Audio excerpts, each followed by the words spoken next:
Today we're going to speak about how to use Dhamma successfully or beneficially. The first time we talked about having Dhamma or the benefits of having Dhamma, and then yesterday was how to have Dhamma, and today is how to use it. We can compare this with money. We have to know how to acquire money, and then how to have it, and then how to use it. We need to understand these three aspects in order for money to have any benefit for us. It works the same way with Dhamma. I'd like to point out to you 4 duties that we all have in life. 4 duties which tend to be a problem or a challenge for all of us. The first duty is to prevent the arising of unskillful, evil, wicked states of mind. The second is to abandon or get rid of unskillful, evil acts, thoughts, and words that may already exist within us. The third duty is to develop skillful and beneficial things within our lives. And the fourth is to protect and develop further skillful, useful, beneficial things that have already arisen, that are already at work within us. So these 4 duties are 4 things that we need to work on, and which Dhamma can help us. So when we talk about how to use Dhamma, we can speak about Dhamma, using Dhamma to accomplish these 4 duties, which are necessary for all human beings.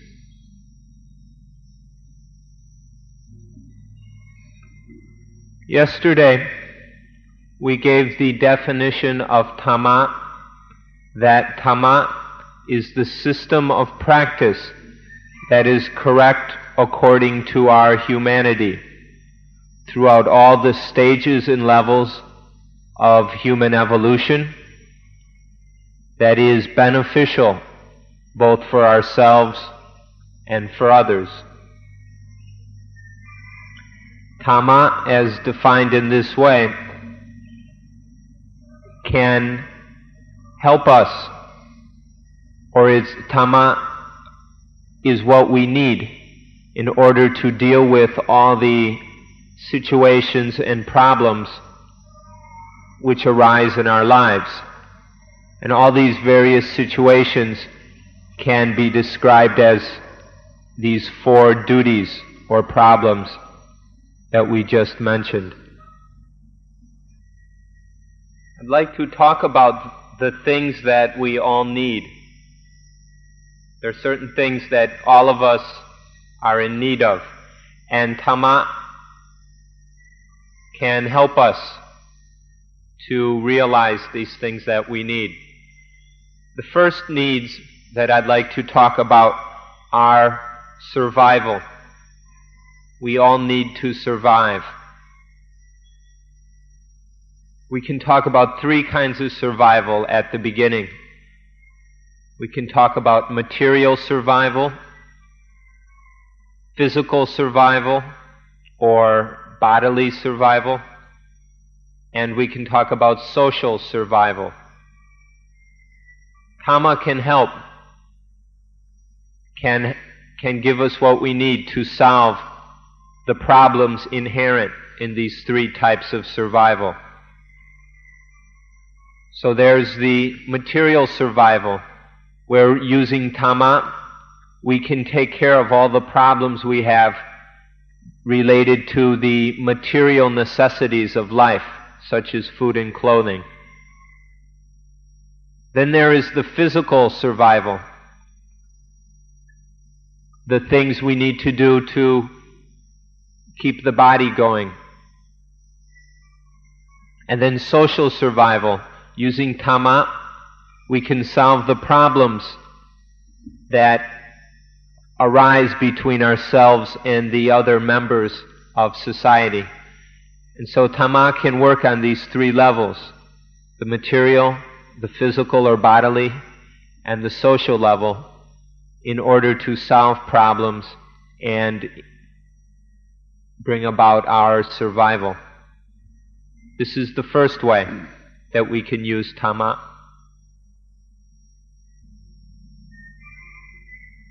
When we speak about material survival, we're talking about all the various material things that are necessary to maintain life. So we're talking about the food, our clothing, housing, medicine, various other material things that we need to find and use in our lives. If we use these things without Dhamma, there will be problems. If there is no understanding and application of Dhamma, these food or clothing or shelter can be used in foolish ways, or the way we go about getting them can be dangerous to ourselves or others. And so these can lead to all sorts of problems. But when we use Dhamma regarding these material things, then no problems arise in our obtaining and using the necessities of life, the physical necessities of life. So eliminating the problems from this aspect or sphere of life is what we mean by material survival. Now we come to physical or bodily survival. Let me correct what I just said. With the material things, let's just say that is the acquiring of the necessities of life. Now when we come to talking about physical survival, it is the using and maintaining of the body. So, once food has been obtained, it must be used properly, and shelter and clothing must be used properly so as to ensure a healthy life. And so the way we go about living, the way we practice our lives, must have Dhamma, so that the various things we do are done in balance and in ways that do not cause problems. Things as how we bathe, how we eat, how we sleep, how we go to the toilet, our way we exercise and take care of the body. These all must be done with Dhamma. If they aren't, if there is no Dhamma in this, then we will make mistakes and cause ourselves all kinds of physical bodily problems. So the second kind of survival also depends on Dhamma. So now we come to social survival. I would like to ask you all to pay attention to and remember the Buddhist way of approaching society. It's traditional in Buddhism that when we talk about society, to see it in 6 directions. We can view society as 6 directions. The first direction is that which is in front of us, which is the east, and behind us, the west. The direction to our left is the north, and the direction on our right is the south. Then there is the direction above us and the direction below us. So when we talk about society, or Sankama in Pali, we're talking about these 6 directions, and we must use Dhamma in relationship to all 6 of these directions so that they are correct. It probably isn't necessary to go into all the details of each of the 6 directions. We'll just mention each of them by name.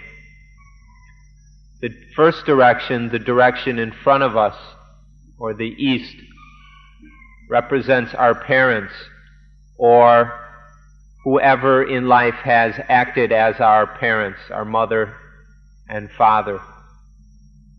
So the first direction is how to properly carry out one's duties towards one's parents so that there are no problems arising.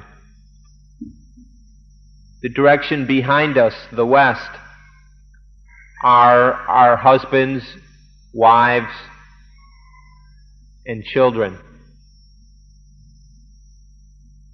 We must also have those relationships in order. To the left are our friends, and on our right are our teachers, the people through life who have taught us useful things about living in society. And then above us are the Buddhas, the gods, the saints, the perfected ones, all the way down to the kings and people who have more power than we do. So we can summarize it as our superiors, those who are above us. And then below us would be those who have less power than us. If we own a business, the people who work for us, or if we have servants at our house, these people. So workers, laborers who work for us, or anyone who is under our authority. In short, our inferiors. This is the 6th direction. With Dhamma, it is possible to prevent and eliminate all problems in regards to each of these 6 directions. So by using Dhamma properly, it is possible to have no social problems, to live in a way where one's relationships are in order so that no problems arise. This can be done by using Dhamma. So Dhamma means to practice correctly towards each and everything. It is the practice of Dhamma to act and live correctly in the various relationships with others and with things around us. This is the practice of Dhamma. So by doing so, we live correctly in relationship to each of these 6 directions. No problems arise. And in this way, we have no problems with all the world. It is possible to live correctly and properly with all the things around us in the 6 directions. This is through the practice of Dhamma.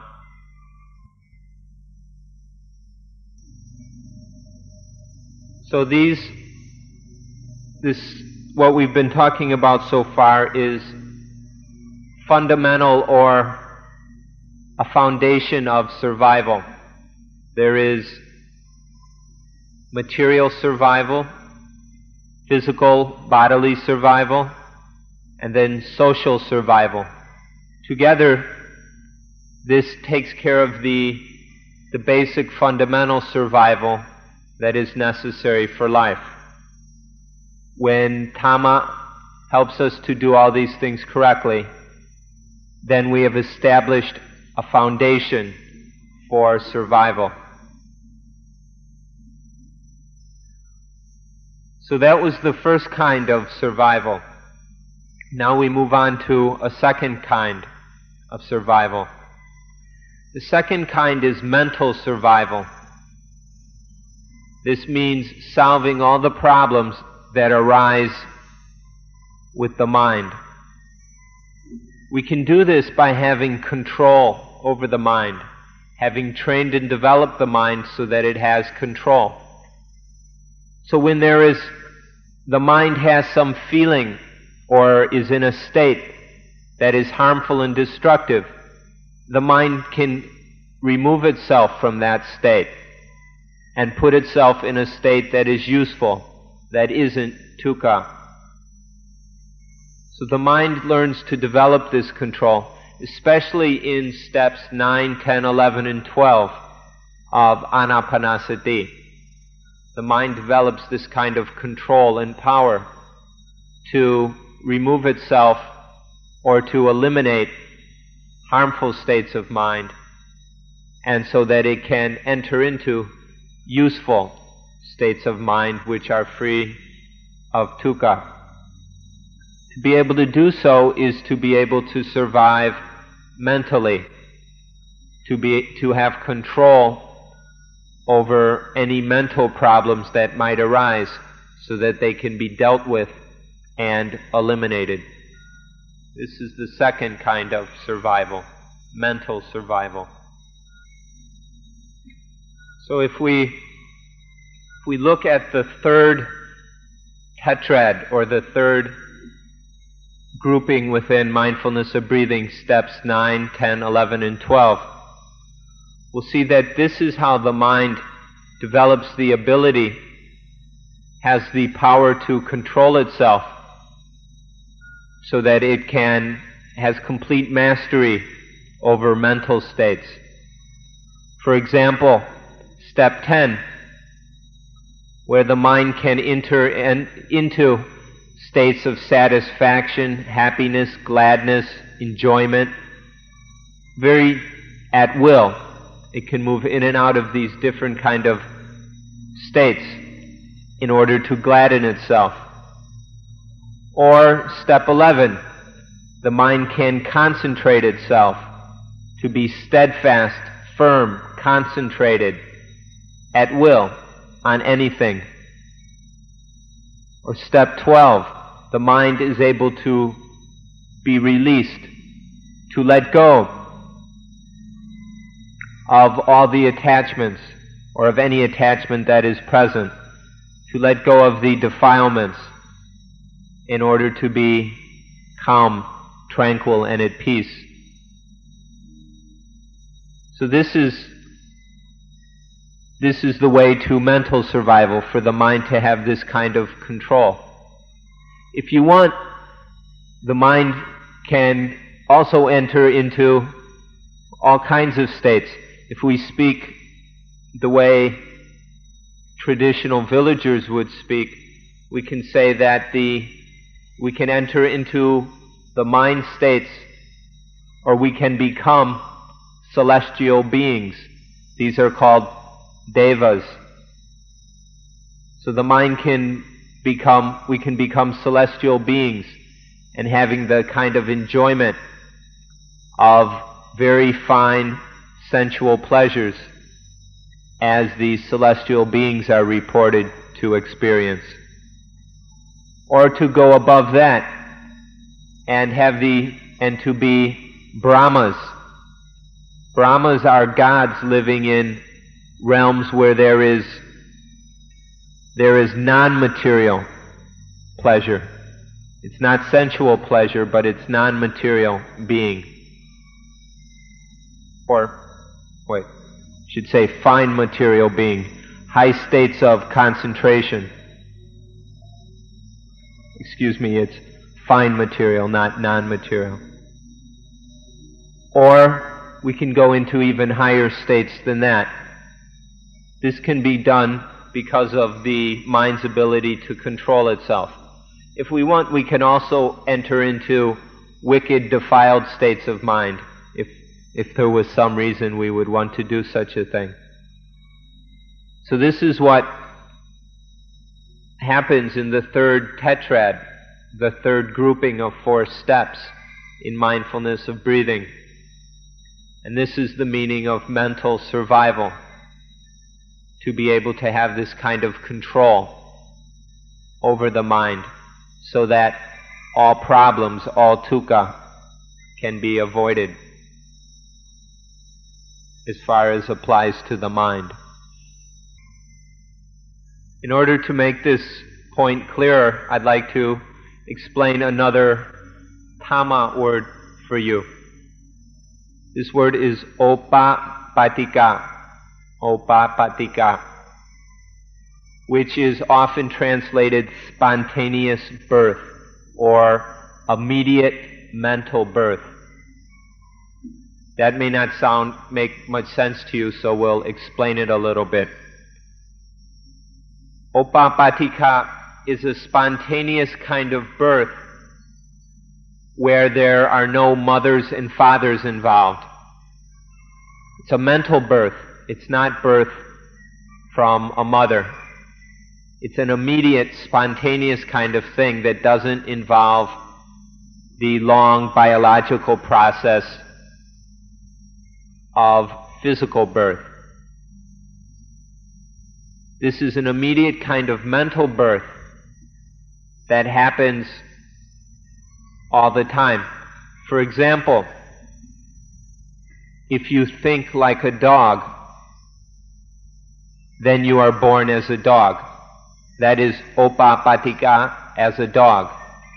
When you think like a pig, then that is opapatika, as a pig. When you think as a criminal, that is spontaneous birth as a criminal. Thinking as a gentleman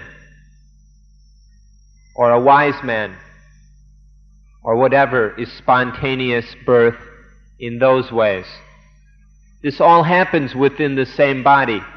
It's the same body, but when the mind thinks in this way, it's born this way, and when it thinks that way, it's born that way. So in this way, within the same body, there can be birth as animals, as good people, bad people, as celestial beings, Brahma gods, higher Brahma gods, or as the hungry ghosts and the cowardly titans and all the other denizens of hell. Opapatika can be birthed immediately and spontaneously in any of these different realms, even though it's still the same body. So this is something very useful to understand. If you understand it, then you'll be very careful about being born as a dog, or as a pig, or as a cowardly titan, or a hungry, ravenous ghost. If you understand this, then you will see that spiritual survival, mental survival, means having the control over the mind, so that the mind does not opapatika in realms that are dukkha, but will only opapatika in realms that we need, that are beneficial to us, and that are not dukkha. So try your best to understand what we mean by opapatika, spontaneous, immediate mental birth, all within the same body. So by having Dhamma in this second way, brings about mental survival. Having complete control over the mental states, over the states of mind, or we can call them the states or levels of consciousness, so that the mind never falls into lower states of mind, the states of fear, cowardice, worry, greed, anger, hatred, and avoids all these low, defiled, debilitating states of mind, which are all dukkha. Instead, the mind has the control to enter into higher states of mind, and in this way is able to survive. A mind that must dwell in the lower states of mind is under great torment in torment and torture. This is why the lower states of mind are often depicted as being hell, and hell is a place of great torment and torture. This happens spontaneously within this very body, when the mind opapatika in hellish realms of anger, greed, worry, fear, etc. But a mind that has Dhamma is able to survive mentally and avoid the realms of hell, and can be born in the higher realms, the various heavens and celestial realms, or at least in a proper human realm, so that it is free of dukkha. This is the second kind of survival, mental survival. And so now we come to the third and last kind of survival, spiritual survival. The first kinds of survival are worldly, relative kinds of survival. They're still caught up in the world, both either the world around in material, physical survival and social survival, or the world within as mental survival. But both of these kinds are caught up in the conditioning and the relative truths of the world. But when we come to the third kind of survival, it's a kind of survival that is freedom from the world. It's to transcend and be above the world. Or so we can also call it supramundane or ultramundane survival, beyond the world, to be free of the world. The first two kinds of survival deal with using Dhamma to establish relationships properly to the things around us, or to have control over the mind states so that these things no longer cause problems. But when it comes to spiritual survival, we're talking about something that eliminates all problems whatsoever. Spiritual survival involves the understanding and realization that there is no, well, let me point it, what's been going on in the first two kinds of survival is straightening out the situations, both physical and mental, that we find ourselves in, so that these situations are not dukkha. So in general, it's a movement from dukkha to sukha. Sukha is happiness. Getting ourselves out of painful situations into happy ones.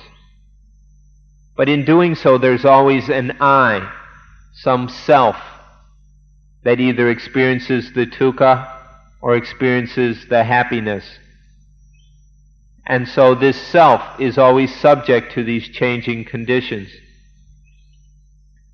Spiritual happiness is to be, spiritual survival is to be free of that self, And by being free of that self, then there is no longer anything to experience all the different problems we've been talking about. So spiritual survival is the final cure for all our problems. It's the realization that there is no I, there is no myself that experiences these various problems. And in this way,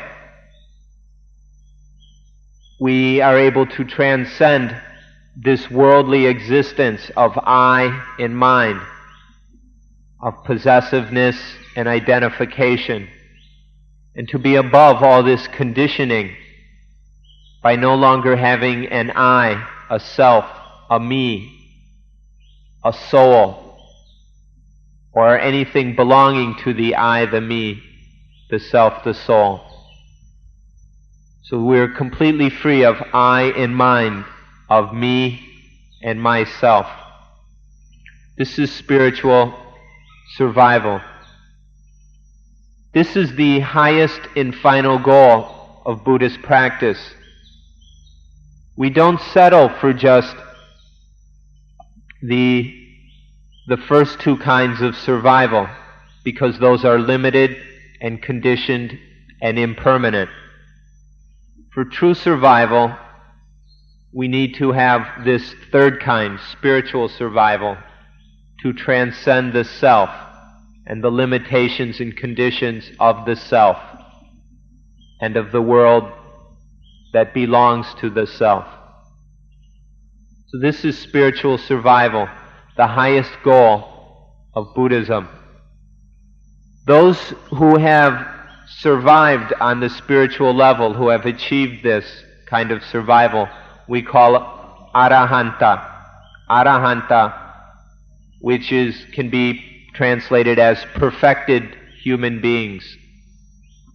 Those who have completely reached the perfection of humanity. We can call this a kind of opapattika, spontaneous, immediate mental rebirth, as an arahanta. But notice this kind of mental birth is much different than the mental birth into the various worldly realms. And by worldly, we mean that which includes both heaven and hell, in addition to the human world, human realms. This kind of opapattika, as an arahanta, is not a rebirth into any of those realms, a rebirth into the world. It is a birth, a spontaneous mental birth within this body that is above the world, free of the world, that has survived all the problems, conditions, and limitations of the world.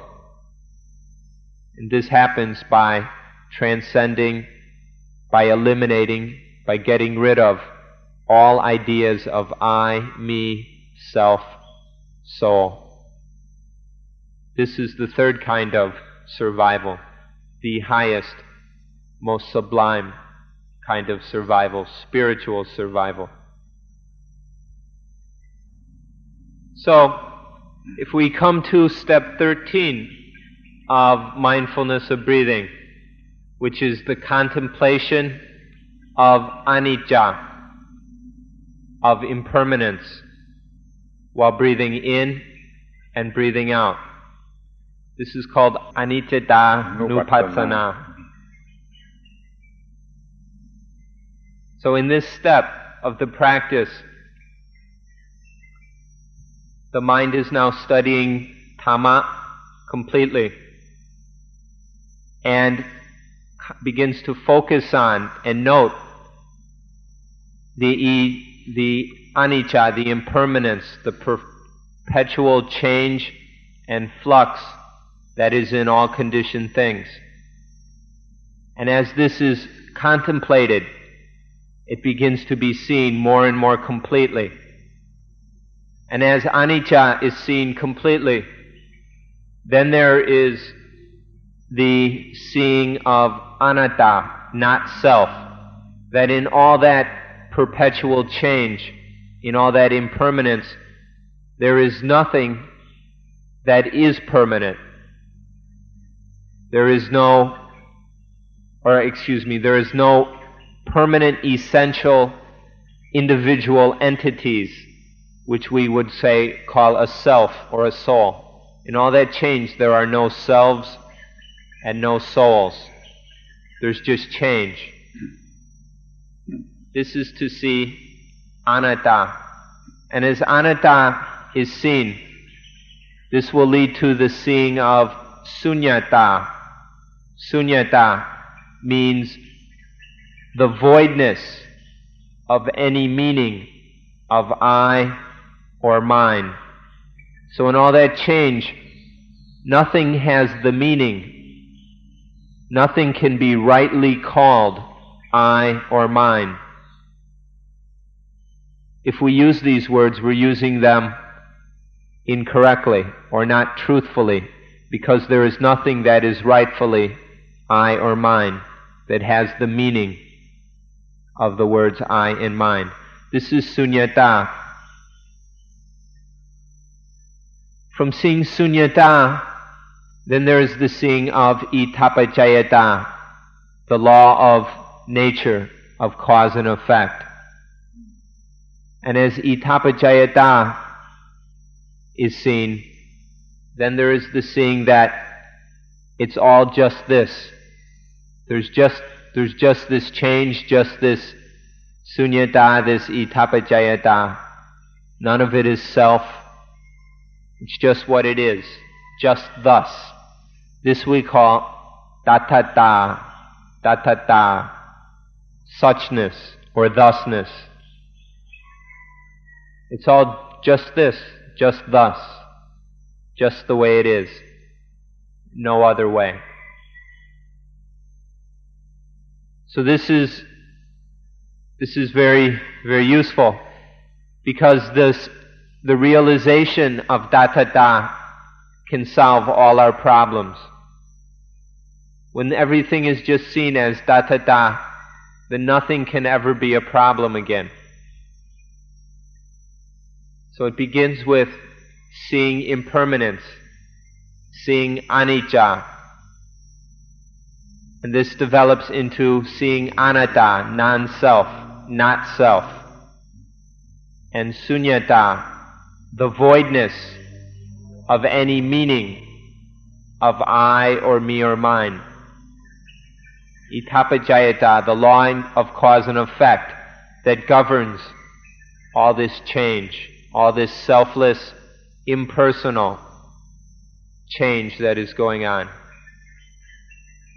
which is all tatata, just thus, only this. When there is the realization, the spiritual realization of tatata,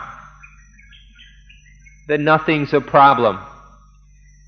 Even if the body gets sick, if there is illness and pain, it is just seen as tatata, just thus. It's not me, it's not mine. It's just the working out of cause and effect. And so those pains are not dukkha. There's just the physical phenomena of illness. But there is no dukkha because of that. There is no suffering or pain experienced in the mind, because it's just seen as tatata. It's not identified with or clung to. And when some illness is seen as tatata, then one takes the necessary medical treatment. And if the illness goes away, if it passes away and one is cured, well, that's tatata. Or if the illness doesn't go away and gets worse and the body dies, well, that's tatata too. And the cure of the illness or the death, these all follow according to anicca, anatta, sunyata, itapacayata. So it's all just datta, and neither the cure or the death disturbs the mind that has survived spiritually. So the important key to spiritual survival is to see impermanence, and then to keep looking more and more deeply into that permanence, to realize anatta, sunyata, itapajayata, and finally dattata, suchness, thusness. And then this is the way out. This is the way of spiritual survival.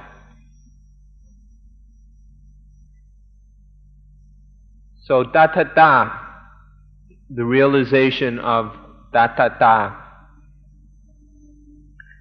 destroys the meaning of all dualities, of all the various pairs of opposites that are swirling around in our world.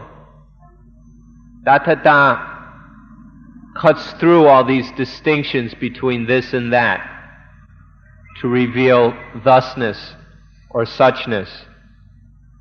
And in cutting through this, then we no longer attach to either side of a duality. We no longer get caught up in these discriminations, are no longer enslaved by them. So by realizing dattata, there is no longer enslavement to good or evil, or to winning and losing, to happiness and unhappiness. Dattata cuts through all these distinctions and realizes that there's only thus. There's just this, the way it is right now. So dattata, when there is the realization of dattata, there is no clinging to an advantage or a disadvantage, or profit and debt. The mind is freed from all these dualistic pairs of opposites. This is the power of dattata.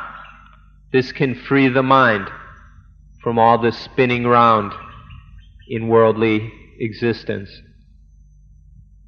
So this, when we talk about using Dhamma in the highest sense, the highest level of using Dhamma is to use dattata. Use dattata to transcend these limitations of conditioned dualistic experience. We can use dattata to free the mind of all this. This is the use of Dhamma, of Dhamma, on the highest level. This is how to use Dhamma, to use the highest Dhamma, that is dattata, in order to survive spiritually.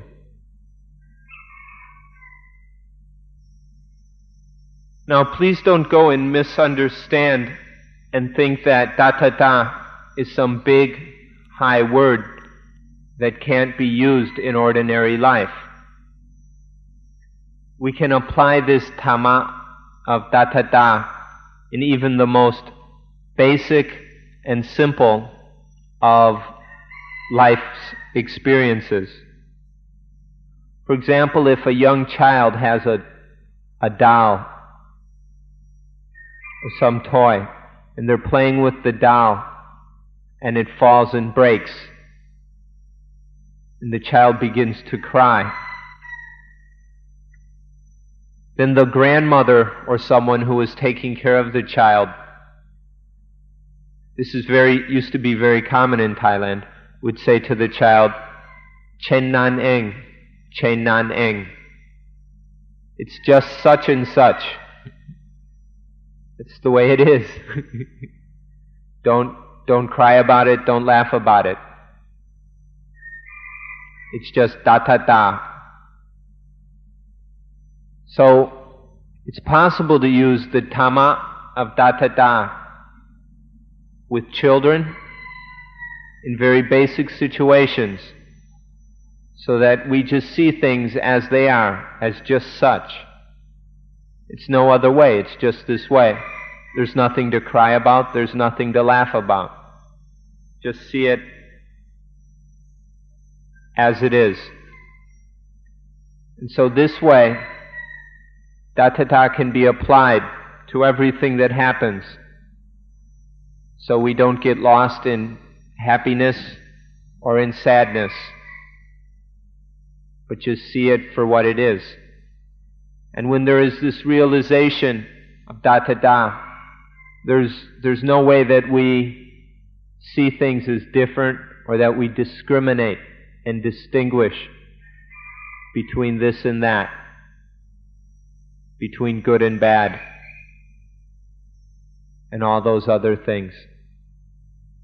So Buddhadāsa is a Dhamma that you can all use throughout your lives, in each moment of every day.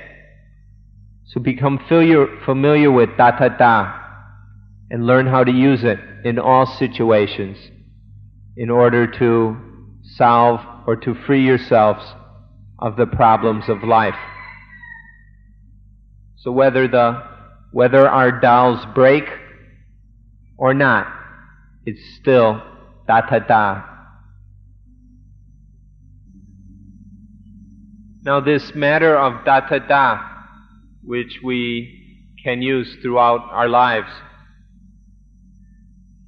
this is taught in the Christian scriptures, in the very first pages of the Bible. There's the story of the tree of the knowledge of good and evil, and how God forbade Adam and Eve to eat the fruit of that tree. This is about Buddhadāsa. This is all about how when Adam and Eve ate that fruit, then they came to know good and evil, which meant they clung to these discriminations of good and evil. And so they no longer had the realization of Buddhadāsa. Without realizing that it's all just the way it is, it's just this. It's neither good nor evil. Adam and Eve got themselves and the rest of us into all kinds of problems. So this is taught, this matter of Buddhadāsa is taught in the very first pages of the Bible. It's the same thing. However, many of the Christian teachers talk about it in a different way. They give a completely different meaning to it. And so they miss this opportunity to apply Buddhadāsa in order to solve and deal with the problems of life. In Thailand, for many years, this has been taught, Buddhadāsa has been taught to children, to babies, to small infants in their crib.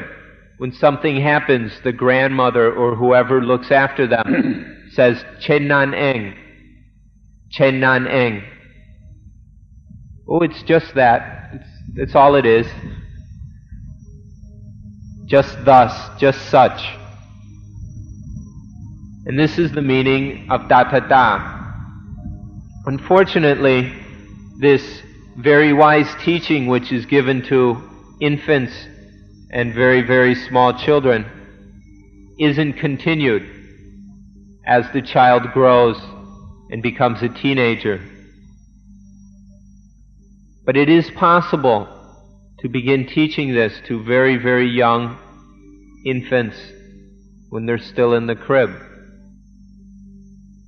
And it's taught in the first pages of the Bible. And the use of this Dhamma of Buddhadāsa in our lives can bring great benefit and free us from our conditioned dukkha. There are three aspects or phases to our practice. The first phase is to give up evil, to abandon evil deeds in body, speech, and thought. This is the first phase. The second phase is to do good deeds in body, speech, and thought. And the third stage, the final phase, is to purify the mind. This stage of purifying the mind is to realize Buddhadāsa, and then purify the mind of both good and evil, to free the mind of this discrimination between good and evil. Now we begin with the elimination of evil.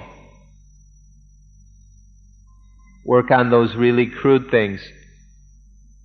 And then begin to develop good qualities. But that's not the highest thing there is, because there's still this discrimination between good and evil. And that discrimination itself leads to all sorts of problems. So then it's necessary to keep on with the practice in order to purify the mind, to finish this with all these distinctions, to abandon good and abandon evil, to transcend them both, and to be above them both. This is the realization of Buddhadāsa. So for complete practice, there needs to be this movement always towards the purification of the mind.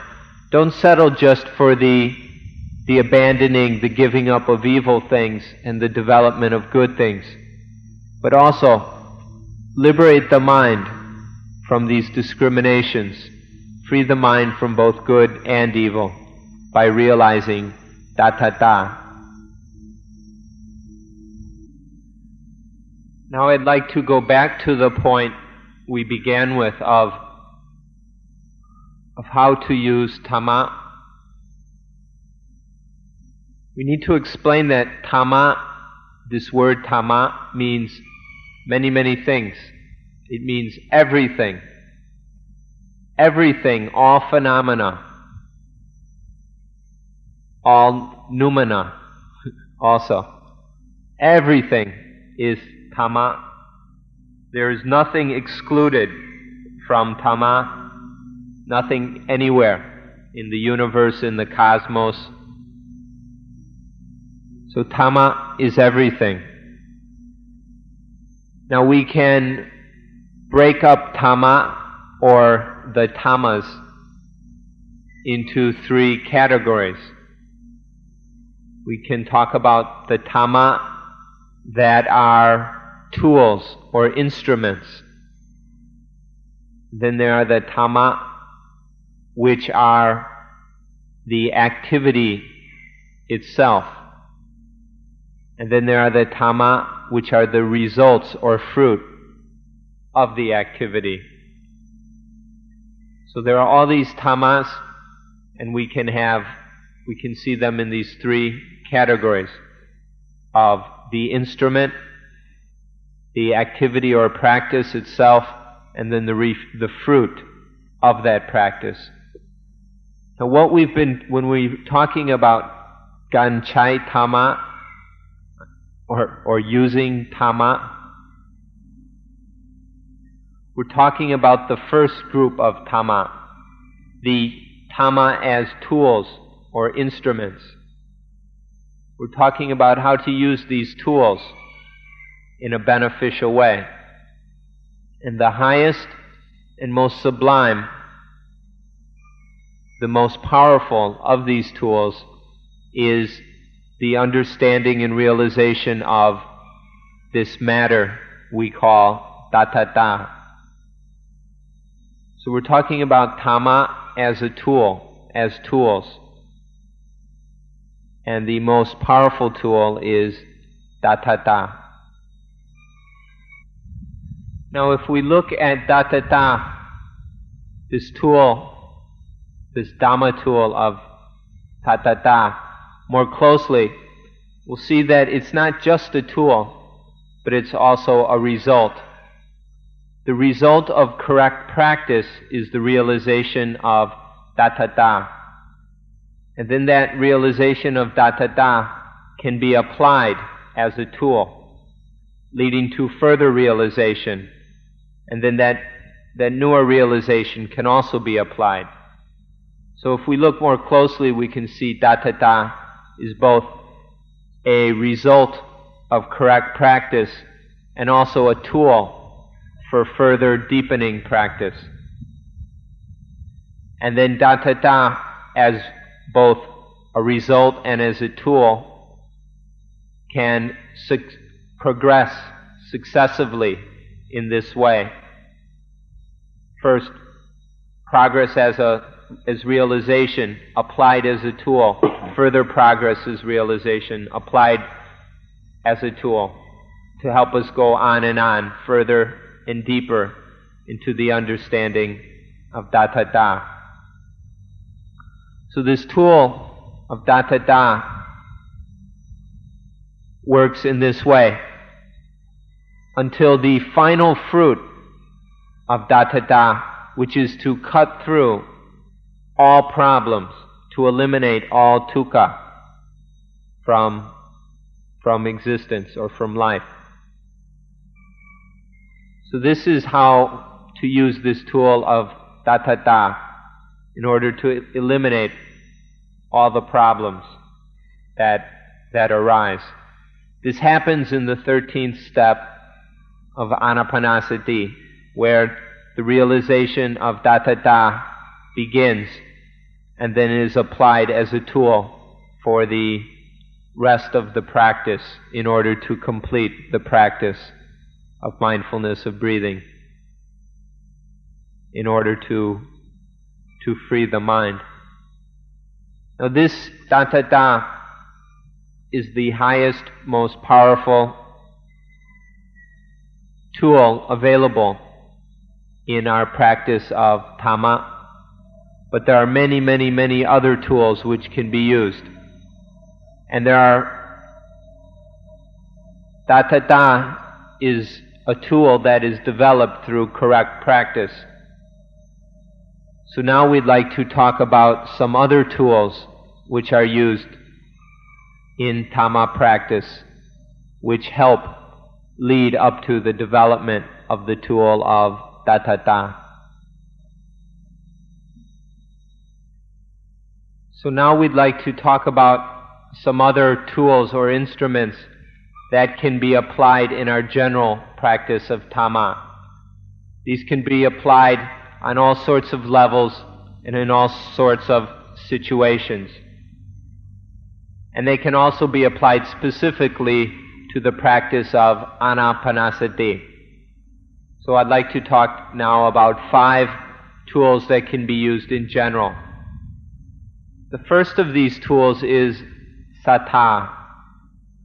Saddha is faith, confidence, or certainty in what one's doing. It's the confidence that this practice, if done correctly, will free one from dukkha. So this is the beginning point of the practice, is to have the faith and confidence that when this practice is done, that it will lead to freedom from dukkha. So for this first one of saddha, without any saddha you wouldn't even come here to learn about Anapanasati. So you come here with some faith that's Anapanasati may be of some use to you, of some help in dealing with the problems of life. And then this faith grows into confidence and certainty that Anapanasati definitely, absolutely when practiced correctly, will lead to the solution of the problem of dukkha. This is the first one of these 5. The second one is called viriya, energy. This is a sufficient amount of energy necessary to carry out the practice. Notice the word sufficient. It's not boundless energy. It's sufficient energy, both physical and mental. Sufficient energy of all the kinds that are needed in order to carry out the practice. This is effort, the trying, the putting of effort into the practice in order that it may progress. This is the second of these general all-purpose dhammas. The third tool is sati, which we've heard about already, mindfulness. Without mindfulness, the practice from the beginning will have no chance of being correct. There must be mindfulness present from the start in order to keep the practice balanced and correct. So sati is absolutely necessary. To help you understand what is meant by mindfulness, one of the synonyms for it is heedfulness, which is the opposite of heedlessness or carelessness. So mindfulness has the synonyms of heedfulness or carefulness. This is the third very important all-purpose tool. The fourth of these is samadhi, which we heard a lot about the first talk. This is the steadiness and focused, concentrated mind, which is best described as one-pointedness of mind that has nibbana as its object, that has the object of nibbana. This is samadhi, and this is necessary for sufficient samadhi in the practice so that it stays focused on its goal, on the aim, in order to progress in that direction.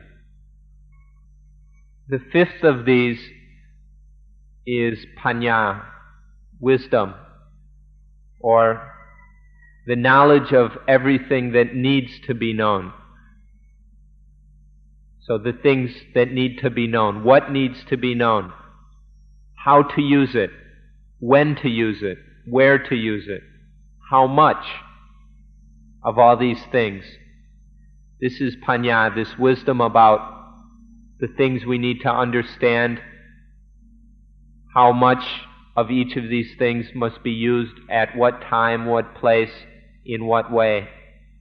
This is panya, the fifth of these all-purpose Dhamma tools. So these 5 tools are very important and necessary tools. These are 5 necessary tools of Dhamma. Now for you, all of you who are practicing anapanasati, if you reach a point in your practice where it doesn't go any farther, where you get stuck at a certain point and there is no practice, then what you need to do is to examine yourself and see what shape these 5 tools are in. Look at them. Is the power of faith and confidence strong enough? Is the power of energy strong enough? Is the power and force of mindfulness strong enough? The power of concentration, samadhi, and the power of wisdom. If you reach an impasse or a block in your practice, then you need to examine yourself and see what shape these 5 tools are in. If they're too little, then you need to find a way to boost them up, to strengthen them and bring them up. Or whichever one of them might be too weak or lacking. But also be careful that some of them might be too much. You don't want to overdo them either. But examine these 5 tools and see that they're strong enough so that they have the right amount of power. Neither too much nor too little. But you want to balance between them. So when we talk about anapanasati, which is what we're emphasizing here these 10 days, then we use these 5 tools in our practice of anapanasati. And you need to have them at the right level, at sufficient levels for your practice to continue. But these 5 tools are used in all sorts of practices. And so you can also apply them to your other activities. So these 5 tools of confidence or faith, belief, and then energy, mindfulness, concentration, and wisdom. These must be used sufficiently throughout the practice of anapanasati. When these 5 are present, then the practice will continue and develop. And so we use them through steps 1, 2, 3, and onward of the practice of anapanasati until we come to step 13.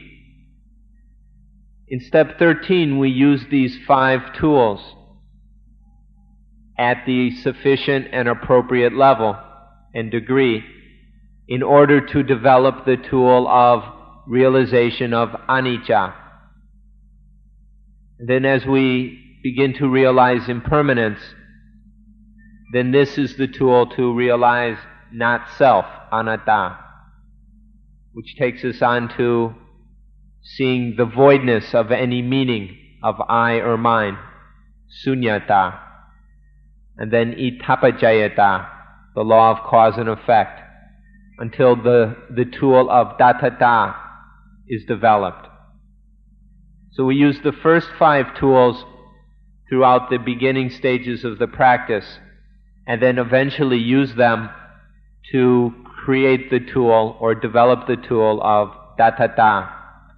And then the tool of dattata is used to finish things off, to cut through attachment, so there is the fading away of attachment, the ending of attachment, and then the relinquishment of all the things that have been attached to. So these 5 things can be used, or this is how these 5 are used in anapanasati. We use these general tools in order to develop the tool of dattata. Now these 5 Dhamma tools are not restricted just to anapanasati. They can be used in all the activities and business of your life. If you have any duty, task, work, or responsibility that you must carry out, then if you use these 5 tools of Dhamma, you will be able to do that thing correctly and successfully. And so these 5 are used in whatever aspect of our life where we must do something. And specifically, we can use them in anapanasati in order to develop the tool, the Dhamma tool of dattata. So we can summarize today's talk by saying that the practice of Dhamma is the use of these tools. To practice Dhamma is to use these tools. So get to know these tools in order to use them. Get to know them and understand what they are, and then begin to use them. As you use them, that is the practice of Dhamma, of Dhamma. use them in a way that is scientific, not superstitious. The word in Thai for scientific or for science is vipassana, the knowledge of knowing. And the word for superstition is sayasat, the knowledge of those who are asleep. So as you use these tools, apply them in a scientific way. That means apply them by being wide awake. Use them wisely, experiment with them, explore them, use them, and see what benefits they bring. Don't do this with your eyes closed. Don't do it while sleeping, but do it while wide awake. This is how to use these tools. Use them scientifically. To do them is to be what we can call a Buddhist. But now we're not telling you to convert to some religion. We're using this word Buddhist in a very special sense, and it doesn't mean someone who has signed up or registered themselves under a certain category. When we use the word Buddhist here, what we mean is someone who knows, someone who is awake, someone who has blossomed into truth, into the Dhamma. The word Buddha means the one who knows, the knowing one, the awakened one who awakes others, and the one who has blossomed like a lotus and is perpetually fresh, fragrant, and open to the Dhamma. So to be a Buddhist is to be one who knows, who is awake, and who is fresh and open to the Dhamma. So the way to do this is to practice Dhamma by using these 5 tools. To do so for the benefit of oneself and for others.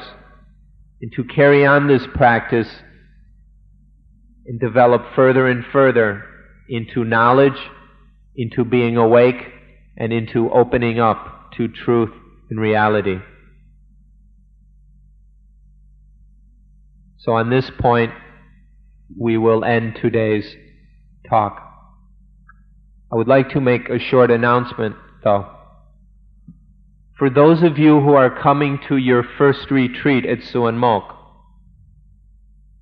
if you would like, at 12:30 we will have a discussion about Ajahn Buddhadasa's 3 talks. So, for people who are new to Suan Mokkh, this means that this is your first retreat. If you would like to participate in this discussion, you are welcome at 12:30. It's voluntary and optional. You're not required to come. If you have been to a retreat in the past, do not come. Okay? This is only for people who might need a little help in assimilating some of the things that have been said. Thank you.